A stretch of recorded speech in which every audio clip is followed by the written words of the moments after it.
বিক্রি করে দিছি। কার সম্পর্কে বলেছিলেন সেটা আমি বলতে চাই না।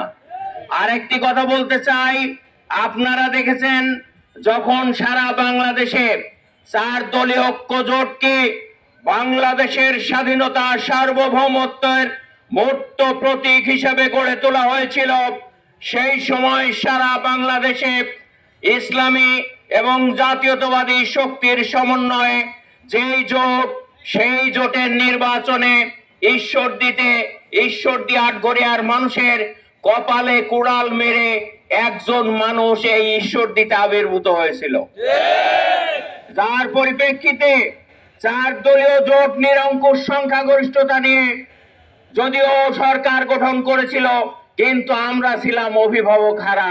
আমাদের অভিভাবকত্ব আরেকজনের কাছে বন্ধক দেওয়ার জন্যই কেউ না কেউ এখানে ষড়যন্ত্র করেছিলেন।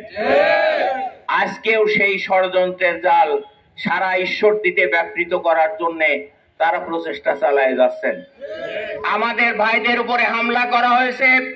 অধ্যাপক আবু তালেব মন্ডলকে প্রাণ নাশের জন্য, তাকে হত্যা করার জন্য হামলা করা হয়েছে, গুলি করা হয়েছে, আহত করা হয়েছে আমাদের প্রায় শতাধিক ভাইকে।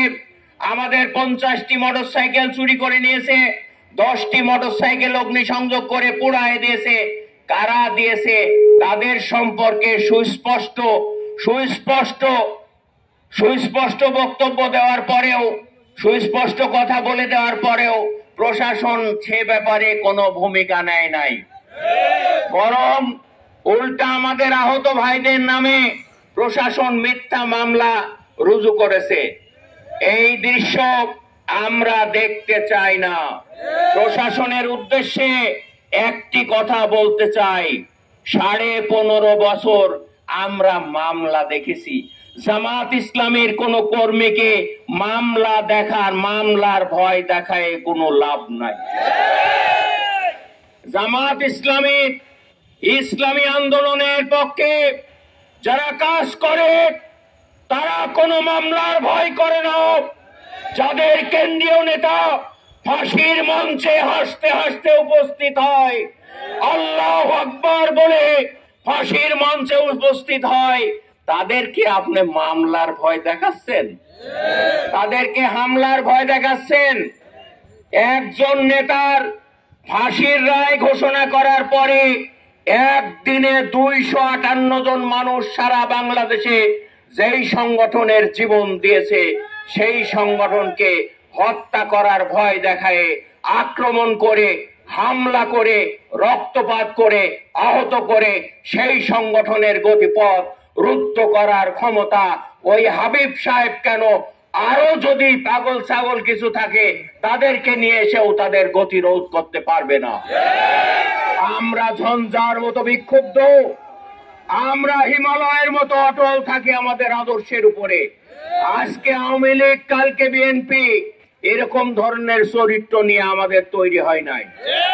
আমরা আওয়ামী লীগ ছেড়ে, ছাত্রলীগ ছেড়ে এসে এদেশে ইসলামী আন্দোলন করি না। এদেশের মানুষ আমাদের জন্ম থেকে শুরু করে শেষ পর্যন্ত, মৃত্যু পর্যন্ত একই আদর্শের উপরে কায়েম থাকতে দেখবে ইনশাআল্লাহ। আপনারা আমাদের পোস্টার ছিঁড়ছেন, আপনারা আমাদের বিলবোর্ড ভাঙছেন। আপনাদের হাজার হাজার বিলবোর্ড আছে, হাজার হাজার বিলবোর্ড আপনারা লাগাইছেন।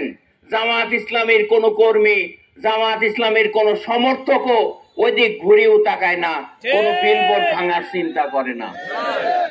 কারণ হচ্ছে বিলবোর্ড ভেঙে আপনারা আমাদের বিলবোর্ড উধাও করে দিতে পারবেন, বিলবোর্ড তুলে নিয়ে যেতে পারবেন, কিন্তু ঈশ্বরদী আটঘরিয়ার 4 লক্ষ মানুষের হৃদয়ের মধ্যে অধ্যাপক আবু তালেব মন্ডলের যেই বিলবোর্ড, দাঁড়িপাল্লার যেই বিলবোর্ড অঙ্কন হয়েছে, যেই বিলবোর্ডের ছবি অঙ্কিত হয়েছে, তা মুছে দেওয়ার ক্ষমতা, কারণে সেই বিলবোর্ডের ওপরে যে প্রতীক আছে, যে দাঁড়িপাল্লা আছে, অধ্যাপক আবু তালেব মন্ডলের যেই কথা, অধ্যাপক আবু তালেব মন্ডলের ভালোবাসায়